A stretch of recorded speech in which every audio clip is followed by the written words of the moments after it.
नमस्कार, मैं हूं आपके साथ सपना दानू। स्वागत है आपका हमारे चैनल न्यूज एक्सप्रेस पर। मध्य प्रदेश का चंबल वो इलाका जिसे कभी डकैतों की धरती कहा जाता था, लेकिन आज यहां एक नया आतंक है।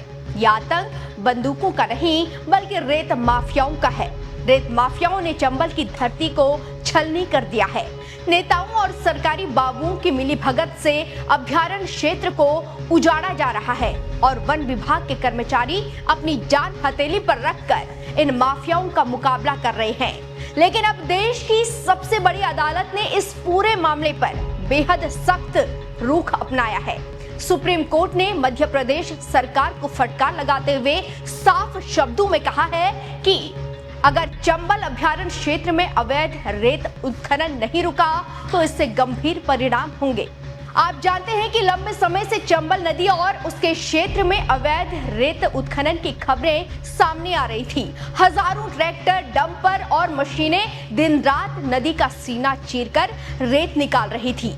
इससे न केवल पर्यावरण को भारी नुकसान पहुंच रहा है, बल्कि चंबल के दुर्लभ जीव जंतु भी खतरे में पड़ गए हैं। सुप्रीम कोर्ट ने सुनवाई के दौरान पाया कि राज्य सरकार और उसके विभाग इस समस्या पर प्रभावी नियंत्रण स्थापित करने में विफल रहे हैं।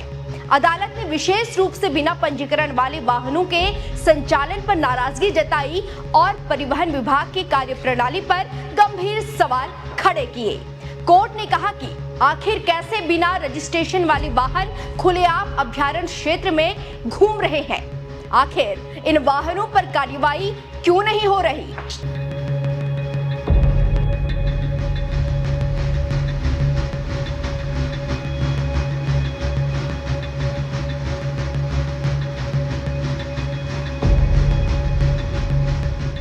सुप्रीम कोर्ट ने सुनवाई के दौरान कई अहम आदेश दिए। सबसे पहला निर्देश यह है कि वन विभाग में जितने भी रिक्त पद हैं, उन्हें तत्काल भरा जाए।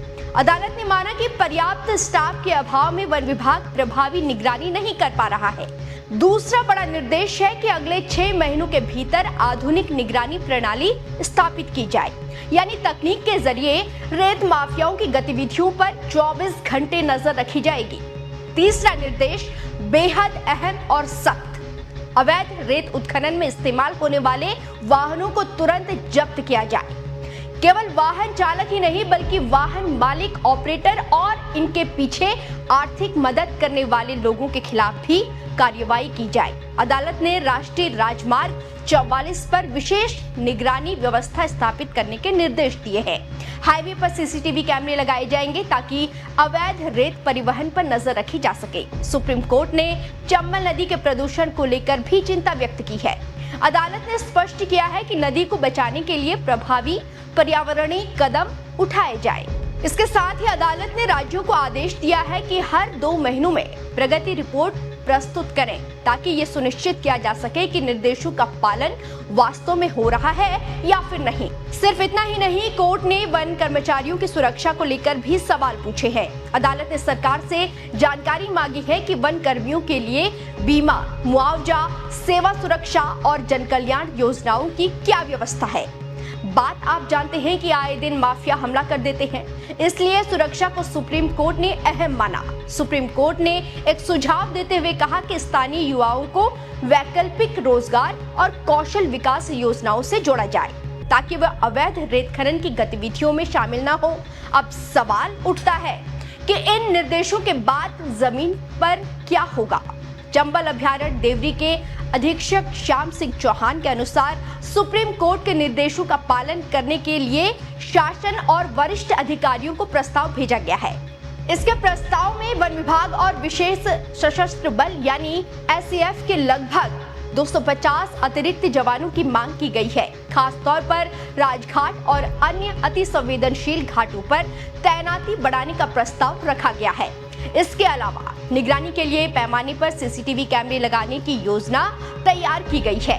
वन रक्षकों की सुरक्षा के लिए हथियारों की मांग भी की गई है ताकि वे माफियाओं का प्रभावी मुकाबला कर सके।